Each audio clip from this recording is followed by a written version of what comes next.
পটুয়াখালী কলাপাড়ায় আসন্ন উপজেলা পরিষদ নির্বাচন উপলক্ষে চেয়ারম্যান প্রার্থী আব্দুল মোতালেব তালুকদারের ঘোড়া প্রতীকের পক্ষে উঠান বৈঠক অনুষ্ঠিত হয়েছে। শনিবার বিকেলে আলিপুর বাজার মৎস্য অবতরণ কেন্দ্রে এ বৈঠকের আয়োজন করা হয়। এ সময় উপস্থিত ছিলেন ঘোড়া প্রতীকের প্রার্থী বীর মুক্তিযোদ্ধা ও সাবেক উপজেলা পরিষদ চেয়ারম্যান আব্দুল মোতালেব তালুকদার, কলাপাড়া উপজেলা আওয়ামী লীগের সহসভাপতি শহীদুল ইসলাম বিশ্বাস,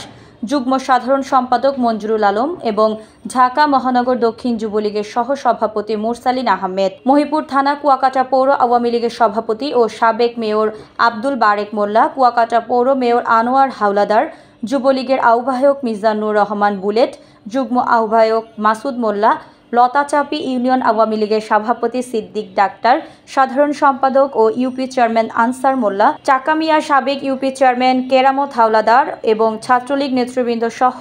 রাজনৈতিক, সামাজিক ও ব্যবসায়ী এবং বিভিন্ন সংগঠনের নেতৃবৃন্দ।